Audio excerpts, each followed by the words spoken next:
कोई positive charge है तो, चाहे नेगेटिव चार्ज है तो। पॉजिटिव चार्ज है तो इसके अगल बगल यदि कोई दूसरा चार्ज हम रखते हैं, या इसके अगल बगल कोई दूसरा चार्ज रखते हैं, तो जैसा कि जानते हैं कि इस चार्ज के कारण इस पर अट्रैक्शन फोर्स या रिपल्सन फोर्स काम करेगा। आप ये भी जानते हैं कि यह जो फोर्स का वैल्यू होता है, फोर्स का वैल्यू किस पर डिपेंड करता है? ये डिस्टेंस पर डिपेंड करता है। फोर्स डिस्टेंस के स्क्वायर के इन्वर्सली प्रोपोर्शनल होता है। मतलब जैसे जैसे डिस्टेंस का वैल्यू बढ़ेगा, फोर्स का वैल्यू घटेगा। डिस्टेंस का वैल्यू बढ़ेगा, फोर्स का वैल्यू घटेगा। मतलब घटते घटते एक समय ऐसा स्थिति आएगा कि ये फोर्स का वैल्यू 0 हो जाए, होगा। उसी तरह इस चार्ज का इधर भी हम एक लाइन खींच सकते हैं, एक ऐसा लाइन खींच सकते हैं कि एक लाइन के बाद फोर्स का वैल्यू 0 हो जाएगा। कहने का मतलब है कि ये चार्ज के चारों तरफ हम एक ऐसा बाउंड्री लाइन खींच सकते हैं। इस चार्ज के चारों तरफ हम एक ऐसा बाउंड्री लाइन खींच सकते हैं जिस चार्ज ये बाउंड्री लाइन के अंदर तो फोर्स काम करेगा, इस बाउंड्री लाइन के अंदर तो फोर्स काम करेगा, बाउंड्री लाइन के बाहर फोर्स काम नहीं करेगा। तो यही जो हम बाउंड्री लाइन खींचते हैं, यही जो ये चार्ज के चारों तरफ का जो स्पेस है, ये स्पेस इधर भी चारों तरफ का स्पेस, ऊपर नीचे चारों तरफ का जो स्पेस है, इसी चारों तरफ के स्पेस को हम लोग कहते हैं इलेक्ट्रिक फील्ड। मतलब चार्ज के चारों तरफ का स्पेस, जहां तक यदि किसी दूसरे चार्ज को हम रखते हैं तो इस चार्ज के कारण अट्रैक्शन फोर्स या रिपल्सन फोर्स काम करेगा, उस चारों तरफ के स्पेस को हम लोग कहते हैं इलेक्ट्रिक फील्ड। उसी तरह यदि कोई नेगेटिव चार्ज है तो इसके भी चारों तरफ का एक स्पेस होगा। स्पेस जहां तक इसका इलेक्ट्रिक फील्ड या इलेक्ट्रिक फोर्स ऑफ रिपल्सन या अट्रैक्शन फोर्स काम करेगा, उस चारों तरफ के स्पेस को हम लोग कहेंगे इलेक्ट्रिक फील्ड कहेंगे। मतलब कह सकते हैं, क्या कहेंगे? इलेक्ट्रिक फील्ड कह सकते हैं। इलेक्ट्रिक फील्ड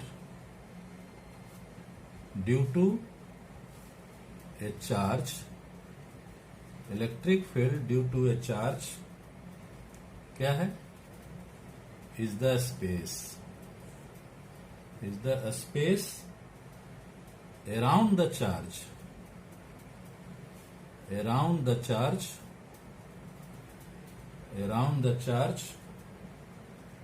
at which या in which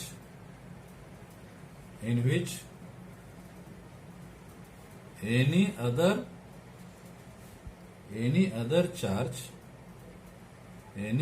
charge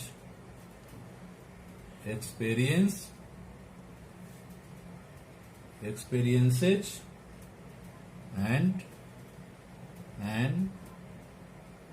electric force of attraction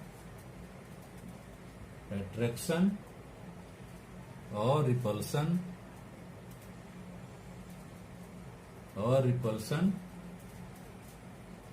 due to given charge. Electric field क्या है?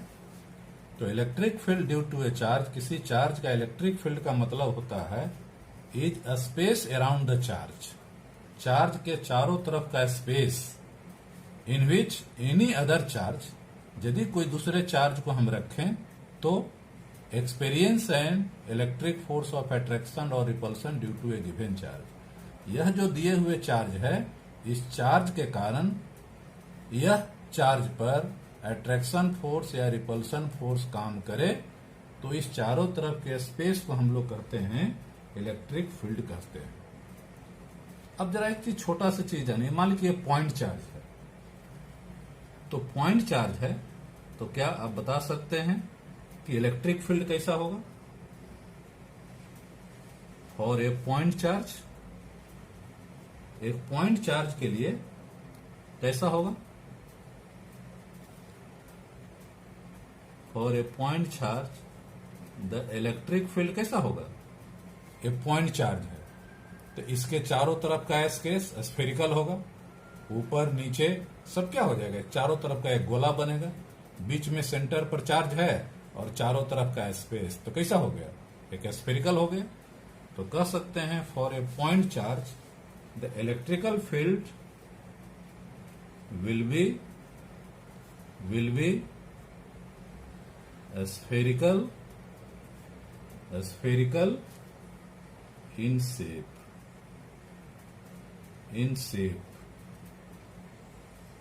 at center of which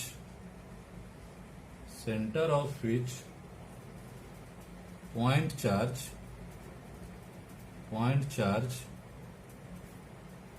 is kept। कह सकते हैं एक पॉइंट चार्ज है तो पॉइंट चार्ज के कारण इलेक्ट्रिक फील्ड का कैसा होगा, तो स्फेरिकल होगा। स्फेरिकल इन शेप में कैसा होगा, स्फेरिकल होगा। एट सेंटर ऑफ विच कैसा स्फेरिकल होगा, जिसके सेंटर पर पॉइंट चार्ज इज केप्ट, जिसके सेंटर पर एक पॉइंट चार्ज रखा हुआ है। तो चारों तरफ का ये जो शेप होगा, ये शेप कैसा होगा, कह सकते हैं कि एक स्फेरिकल होगा, स्फेरिकल शेप में होगा। यही हो गया इलेक्ट्रिक फील्ड हो गया। ये तो इलेक्ट्रिक फील्ड का डिफिनेशन हो गया। अब हम लोग देखते हैं एक पॉइंट है जो सबसे ज्यादा इंपॉर्टेंट है, जानकारी में चाहिए। इसको हम लोग कहते हैं electric field intensity. Electric field intensity या इसी को स्ट्रेंथ ऑफ इलेक्ट्रिक फील्ड भी बोला जाता है। Strength of electric field, strength of electric field या बोलते हैं, या सिंपली इलेक्ट्रिक फील्ड भी इसी को बोला जाता है। सिंपली इलेक्ट्रिक फील्ड भी इसी को बोला जाता है। इसको कैपिटल ई से डिनोट करते हैं, ए वेक्टर क्वांटिटी। ये क्या है, कहता है कि एक कोई पॉइंट चार्ज है या कोई चार्ज है, इसके चारों तरफ का जो स्पेस है इलेक्ट्रिक फील्ड है। मतलब इस स्पेस के अंदर इस चार्ज के कारण अट्रैक्शन फोर्स या रिपल्सन फोर्स काम करेगा। तो कहता है इस स्पेस के अंदर, मतलब इलेक्ट्रिक फील्ड के अंदर यदि कोई पॉइंट है, मान लेते हैं कोई पॉइंट है P, तो इस P पर इलेक्ट्रिक फील्ड इंटेंसिटी का वैल्यू क्या होगा। मतलब इस चार्ज के कारण यहां पर जो फोर्स लग रहा है या जो इलेक्ट्रिक फील्ड है उसका वैल्यू क्या होगा। ये तो स्पेस तो हम लोग देख लिए कि हाँ स्पेस है तो इलेक्ट्रिक फील्ड है, ये स्पेस को हम लोग इलेक्ट्रिक फील्ड कहेंगे। अब इस स्पेस के अंदर हर एक पॉइंट पर इस चार्ज के कारण लगने वाला फोर्स का वैल्यू तो बराबर नहीं होगा। निश्चित है यदि कोई नजदीक है तो इस चार्ज के कारण फोर्स का वैल्यू ज्यादा होगा, यदि ये पॉइंट ज्यादा दूर है तो इस चार्ज के कारण लगने वाला फोर्स का वैल्यू छोटा होगा। तो इसको डिफाइन करने के लिए इलेक्ट्रिक फील्ड के अंदर किस पॉइंट का क्या महत्व है, किस पॉइंट का क्या वैल्यू है, इसको डिफाइन करने के लिए हम लोग एक टर्म लेते हैं जिसको कहते हैं इलेक्ट्रिक फील्ड इंटेंसिटी, या इसी को कहते हैं स्ट्रेंथ ऑफ इलेक्ट्रिक फील्ड, या इसी को सिंपली इलेक्ट्रिक फील्ड भी बोला जाता है। अब कहता है इसको हम कैसे डिफाइन करेंगे, तो कोई चीज को डिफाइन करने के लिए एक स्टैंडर्ड लिया जाता है। तो स्टैंडर्ड क्या लेंगे, तो स्टैंडर्ड लेने के लिए कहता है कि यहां पर हमको एक यूनिट पॉजिटिव चार्ज ले लें। जहां पर हमको निकालना है वहां पर क्या करें, एक यूनिट पॉजिटिव चार्ज ले लीजिए। यूनिट पॉजिटिव चार्ज ले लें। तो यूनिट पॉजिटिव चार्ज लेने पर इस पॉइंट चार्ज के कारण यहां पर कितना फोर्स लगेगा, इस पॉइंट चार्ज के कारण इस यूनिट चार्ज पर जितना फोर्स लगता है वही यहां का इलेक्ट्रिक फील्ड कहलाता है, या इलेक्ट्रिक फील्ड इंटेंसिटी कहलाता है, या इसी को हम लोग स्ट्रेंथ ऑफ इलेक्ट्रिक फील्ड कहते हैं। अब कहता है कि यह जो यूनिट चार्ज है यह जो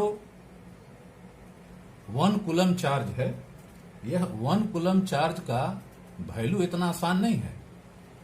लास्ट टॉपिक में हम बताए थे 1 कूलम का वैल्यू बताए थे, बहुत बड़ा वैल्यू होता है। 1 कूलम का वैल्यू होता है 6.25 10 टू द पावर 18 होता है, नंबर ऑफ इलेक्ट्रॉन होता है।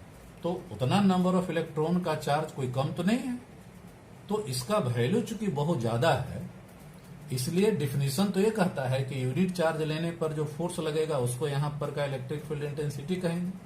लेकिन प्रैक्टिकल ऐसा पॉसिबल नहीं होता है प्रैक्टिकली, इसलिए एक छोटा सा चार्ज हम लोग ले लेते हैं, टेस्ट चार्ज। टेस्ट चार्ज इसको Q0 से डिनोट करते हैं। कहने का मतलब यह है कि यदि एक कोई चार्ज है, मान लेते हैं यहां पर कोई पॉजिटिव चार्ज है, प्लस Q है, यहां से r डिस्टेंस पर कोई एक पॉइंट P है। अब कह रहा है कि यहां पर कोई इलेक्ट्रिक फील्ड का वैल्यू निकालिए, तो इलेक्ट्रिक फील्ड का वैल्यू निकालिए। डिफिनीशन ये कहता है कि यहां पर यूनिट चार्ज रखेंगे तो यूनिट चार्ज रखने पर फोर्स का वैल्यू क्या होगा, जो फोर्स का वैल्यू होगा वही यहां पर का इलेक्ट्रिक फील्ड इंटेंसिटी कहलाएगा। लेकिन जैसा कि अभी हम बताए, कहते हैं यूनिट चार्ज, लेकिन यूनिट चार्ज पॉसिबल नहीं होता है, तो इसके लिए हम लोग क्या करते हैं, यहां पर यूनिट चार्ज नहीं रख करके क्या रखते हैं, टेस्ट चार्ज, और इसको Q0 से डिनोट करते हैं। इसको कहते हैं टेस्ट चार्ज कहते हैं। और जिस चार्ज के कारण इलेक्ट्रिक फील्ड इंटेंसिटी का वैल्यू निकालना है, इसको कहा जाता है सोर्स चार्ज कहा जाता है। इसको कहेंगे सोर्स चार्ज। और जहां पर इलेक्ट्रिक फील्ड इंटेंसिटी का वैल्यू निकालना है, वहां पर कोई एक छोटा सा चार्ज लेते हैं, इस छोटे से चार्ज को कहा जाता है test charge.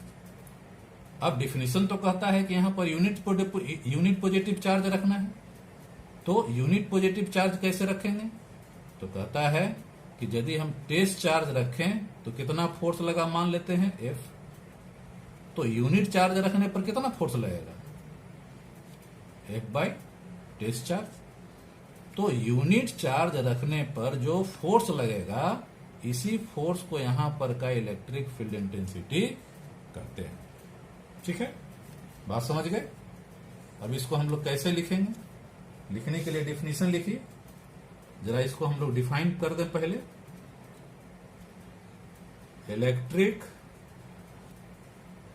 Electric field intensity, electric field intensity at any point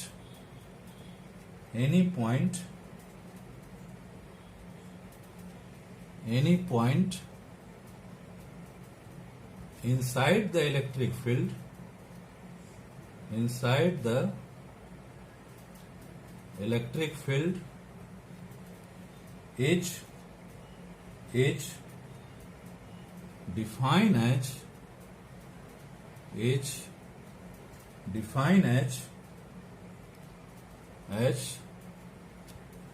the electrostatic force, electrostatic force, defined as electrostatic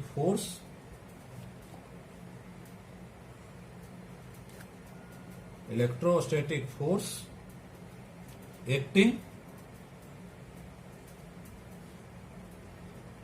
defined as electrostatic force acting per unit positive test charge, per unit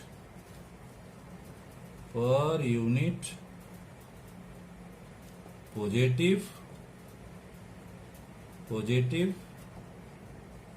test charge, placed at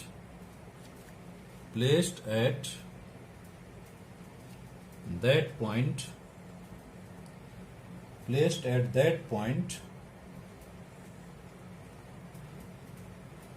without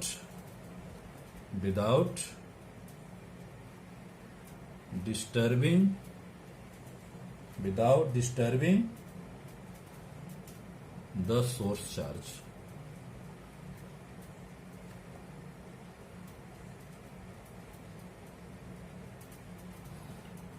क्या कहता है?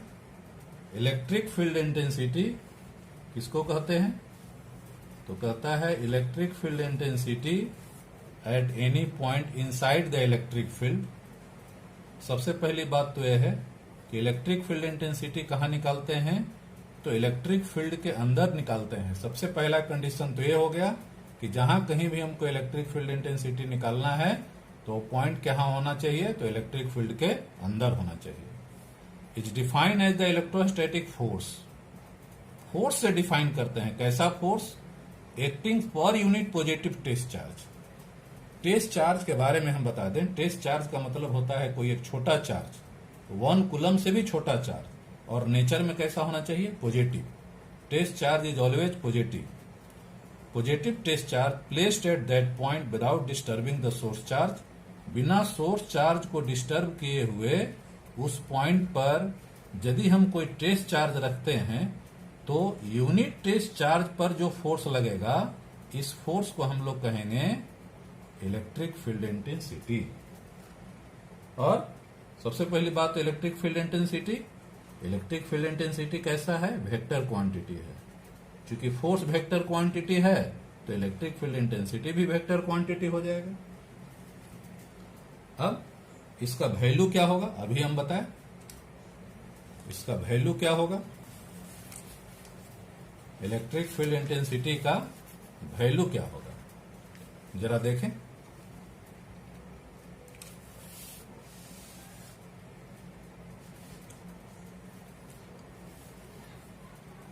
Late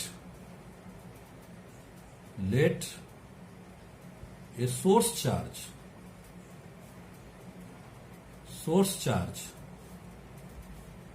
charge क्या है? Q से लिखते हैं, बड़ा charge है source charge.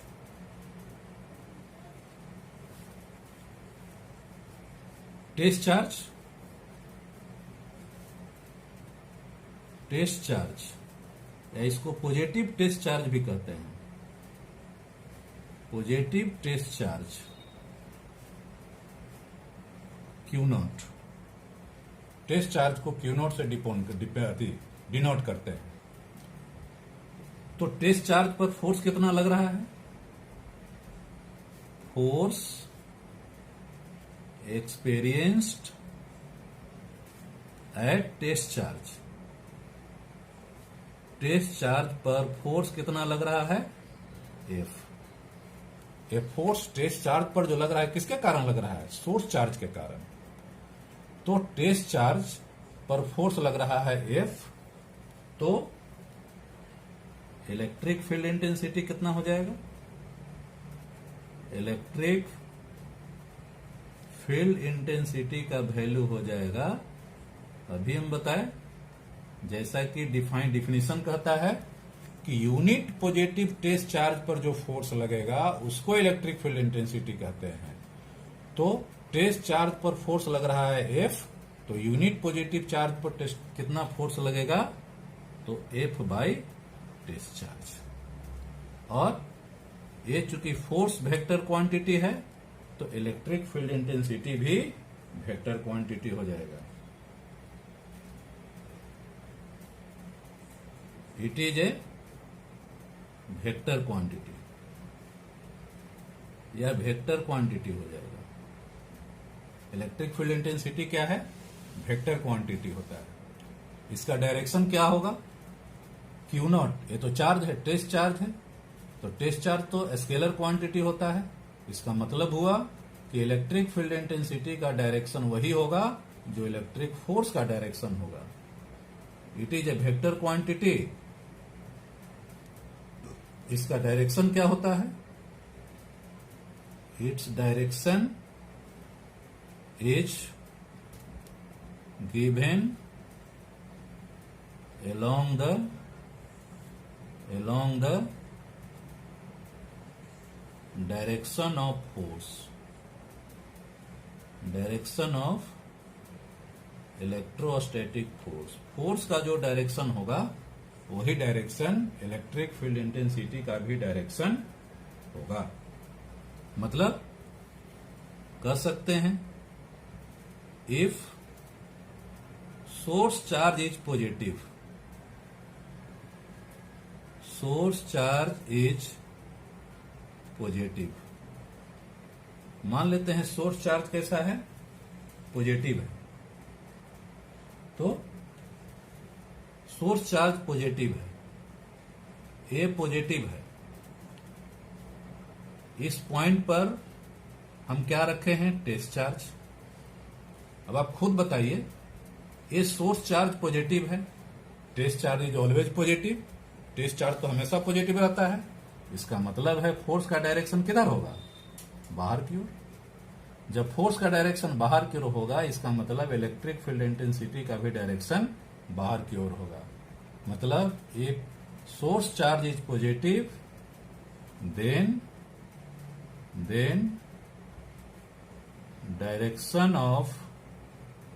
direction of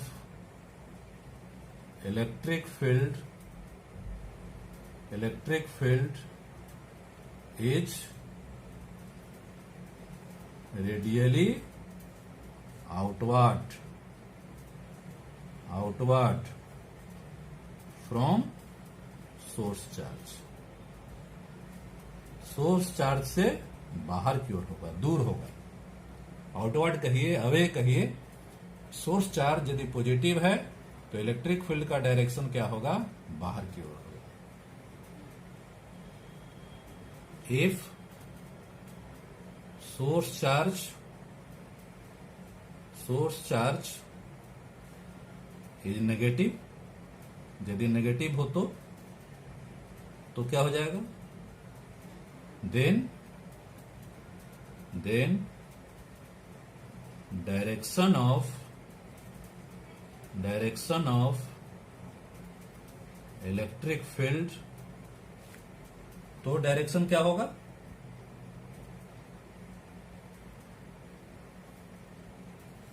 direction of electric field is radially inward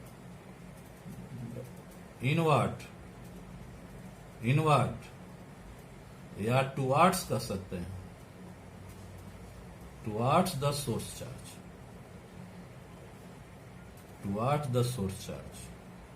source charge की तरफ होगा।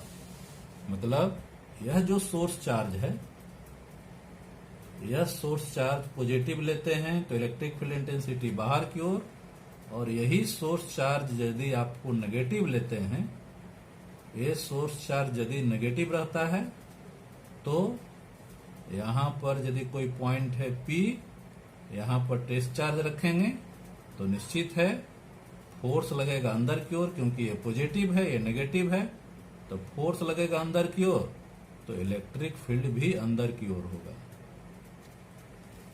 फोर्स भी अंदर की ओर, फोर्स का डायरेक्शन अंदर की ओर, तो इलेक्ट्रिक फील्ड इंटेंसिटी का डायरेक्शन भी अंदर की ओर होगा। मतलब यदि सोर्स चार्ज पॉजिटिव है तो इलेक्ट्रिक फील्ड का डायरेक्शन बाहर की ओर, यदि सोर्स चार्ज नेगेटिव है तो इलेक्ट्रिक फील्ड का डायरेक्शन अंदर की ओर या टुवार्ड्स सोर्स चार्ज कर सकते हैं। ठीक है, ये हो गया इलेक्ट्रिक फील्ड का डायरेक्शन हो गया। अब जरा इसका हम लोग देखें, इसका यूनिट डायमेंशन क्या होगा, unit of electric field, electric field का यूनिट क्या होगा, जैसा कि हम लोग बताए अभी, E का वैल्यू क्या होता है, फोर्स बाय टेस्ट चार्ज, तो SI में क्या यूनिट हो जाएगा, SI यूनिट हो जाएगा इसका, SI यूनिट हो जाएगा, फोर्स का हो गया न्यूटन और चार्ज का हो गया कूलम, न्यूटन पर कूलम। इसका डायमेंशन क्या हो जाएगा, यूनिट हो गया, डायमेंशन भी अब देख लीजिए, डायमेंशन इलेक्ट्रिक फील्ड का डायमेंशन हो जाएगा फोर्स का डायमेंशन बाय ट्रेस चार्ज का डायमेंशन। फोर्स का डायमेंशन होता है mlt-2 और चार्ज का हो गया 80, मतलब m l एक t के पावर कितना हो जाएगा, t के पावर -3 a के पावर -1, ml t के पावर -3 a के पावर -1 हो गया। ये डायमेंशन हो गया। आगे बढ़े हम लोग।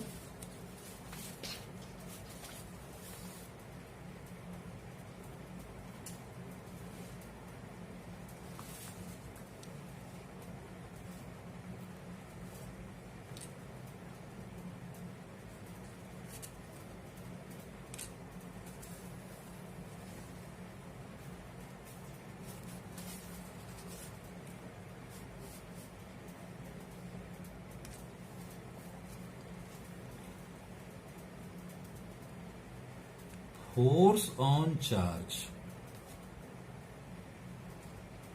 चलिए पहले हम लोग जरा देख लें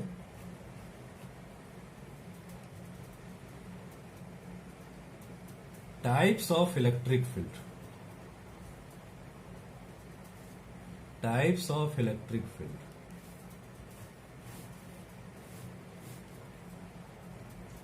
दो तरह का होता है।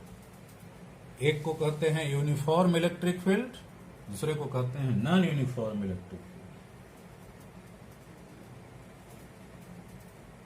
Uniform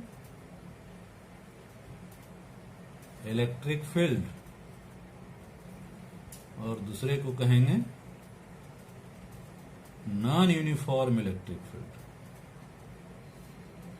non uniform electric field, नाम से ही लग रहा है यूनिफॉर्म इलेक्ट्रिक फील्ड, नाम से ही लग रहा है, मतलब जिसके हर एक पॉइंट पर इलेक्ट्रिक फील्ड का वैल्यू एक समान रहे, वैसे को हम लोग कहेंगे यूनिफॉर्म इलेक्ट्रिक फील्ड। क्या कहेंगे?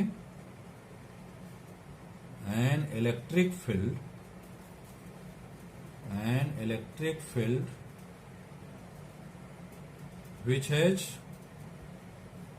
which has same strength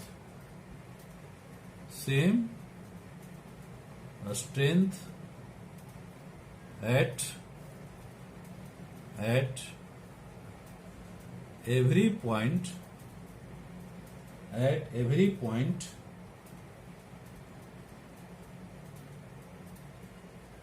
is called uniform electric field. ऐसा इलेक्ट्रिक फील्ड जिसके हर एक पॉइंट पर इलेक्ट्रिक फील्ड का वैल्यू बराबर हो, an electric field which has same strength at every point, जिसके हर एक पॉइंट पर सेम स्ट्रेंथ हो, बराबर हो, इसको हम लोग कहेंगे यूनिफॉर्म इलेक्ट्रिक फील्ड कहते हैं। इसको हमेशा हम लोग पैरेलल लाइन से डिनोट करते हैं, इस तरह पैरेलल लाइन से डिनोट करते हैं। Parallel line with equi space, parallel lines with equi space, parallel line से इसको डिनोट करते हैं और कोशिश करते हैं कि हर एक दो लाइन के बीच का जो डिस्टेंस है वो बराबर हो।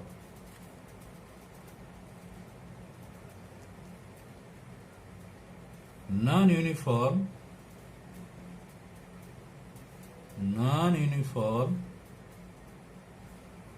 इलेक्ट्रिक फील्ड, नाम से ही लग रहा है ऐसा इलेक्ट्रिक फील्ड जिसके हर एक पॉइंट पर इलेक्ट्रिक फील्ड का वैल्यू बराबर नहीं हो, एक समान नहीं हो, तो उसको हम लोग नॉन यूनिफॉर्म इलेक्ट्रिक फील्ड कहेंगे। क्या कहेंगे?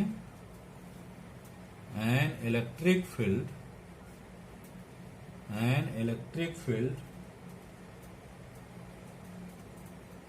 which has different strength, which has different strength at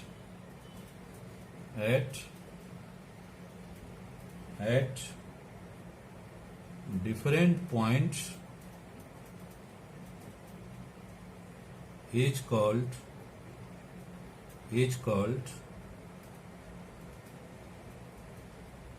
non-uniform electric field. Non uniform electric field किसको कहेंगे? जिसके हर एक पॉइंट पर इलेक्ट्रिक फील्ड का स्ट्रेंथ डिफरेंट पॉइंट पर इलेक्ट्रिक फील्ड का स्ट्रेंथ डिफरेंट रहे, ऐसे इलेक्ट्रिक फील्ड को हम लोग नॉन यूनिफॉर्म इलेक्ट्रिक फील्ड कहेंगे। और इसको डिनोट करते हैं, इस तरह डिनोट करते हैं। पैरेलल लाइन है लेकिन इक्वी स्पेस नहीं है, या पैरेलल लाइन है, पैरेलल लाइन के भी ऊपर इस तरह का कोई इस तरह लाइन दिया हुआ है, इसको हम लोग मतलब सब पैरेलल लाइन यहां है लेकिन इक्वी स्पेस नहीं है, तो ये नॉन यूनिफॉर्म इलेक्ट्रिक फील्ड हो गया। पैरेलल लाइन नहीं है, ये लाइन थोड़ा सा कर्व है, इसको भी हम लोग कहेंगे नॉन यूनिफॉर्म इलेक्ट्रिक फील्ड कहेंगे।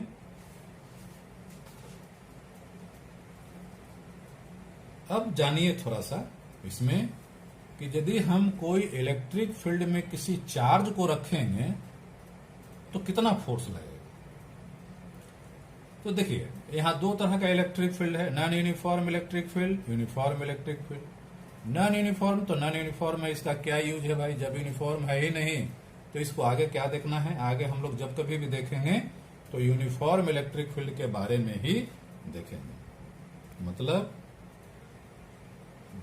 Force on charge in uniform electric field.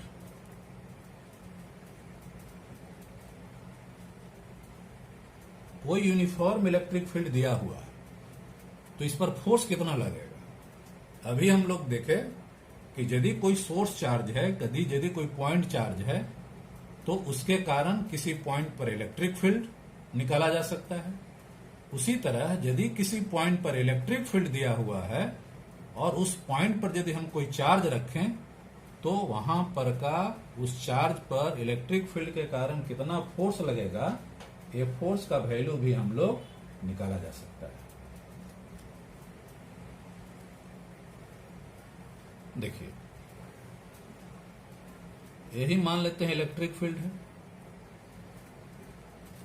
यही इलेक्ट्रिक फील्ड है, यूनिफॉर्म इलेक्ट्रिक फील्ड है, यूनिफॉर्म इलेक्ट्रिक फील्ड है। अब ये इलेक्ट्रिक फील्ड है, किसी चार्ज के कारण होगा, किसी सोर्स के कारण होगा। अभी हमको सोर्स से कोई माने मतलब नहीं है, मतलब हमको ये मतलब है कि यहां पर यूनिफॉर्म इलेक्ट्रिक फील्ड है। अब इस यूनिफॉर्म इलेक्ट्रिक फील्ड में यदि कोई पॉजिटिव चार्ज रखा जाएगा तो इस पॉजिटिव चार्ज पर कितना फोर्स लगेगा और उस फोर्स का डायरेक्शन क्या होगा। उसी तरह यदि इस इलेक्ट्रिक फील्ड में यदि हम कोई नेगेटिव चार्ज रखें तो इस पर कितना फोर्स लगेगा।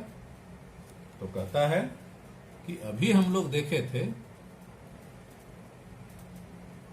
Since electric field equal to क्या था, फोर्स बाय चार्ज। तो फोर्स कितना हो गया, Q इंटू, ये तो मैग्नीट्यूड हो गया। और इसका डायरेक्शन क्या होगा, फोर्स का वैल्यू हो गया इतना, इसका डायरेक्शन क्या होगा, फोर्स का वैल्यू हो गया Q इंटू ई। डायरेक्शन फोर्स का वही डायरेक्शन होगा जो इलेक्ट्रिक फील्ड का डायरेक्शन होगा। कब, जब ये चार्ज पॉजिटिव चार्ज है तब। मतलब यदि ये पॉजिटिव चार्ज है तो इस पर जो फोर्स लगेगा, फोर्स का डायरेक्शन क्या होगा, तो इलेक्ट्रिक फील्ड के डायरेक्शन में होगा। वैल्यू होगा Q इंटू ई। लेकिन यही यदि दिया हुआ चार्ज नेगेटिव चार्ज है तो नेगेटिव चार्ज है, इस पर फोर्स तो लगेगा उतना ही, लेकिन इसका डायरेक्शन हो जाएगा, उल्टा हो जाएगा। इलेक्ट्रिक फील्ड के उल्टा डायरेक्शन में हो जाएगा। मतलब इफ कह सकते हैं if given charge is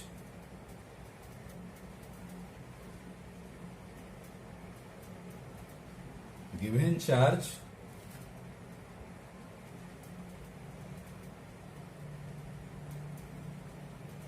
is positive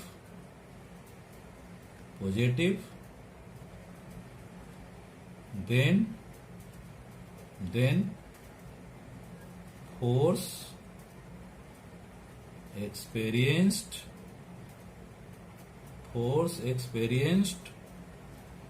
by electric field इसको हम लोग F1 कह दें QE, और इसका डायरेक्शन क्या होगा? along the direction of electric field के डायरेक्शन में हो जाएगा। इसी तरह if given charge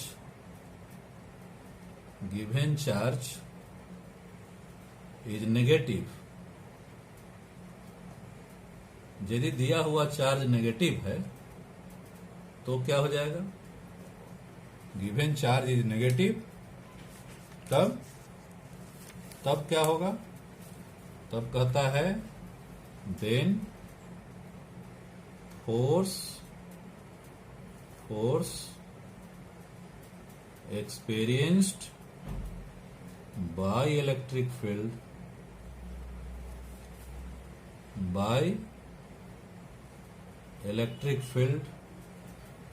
यहां हम लोग F2 लिख दें। फोर्स तो वही होगा, लेकिन along the direction of electric field नहीं होकर के opposite to the direction of electric field. इसको हम लोग F1 कह दें, इसको हम लोग F2 कहें।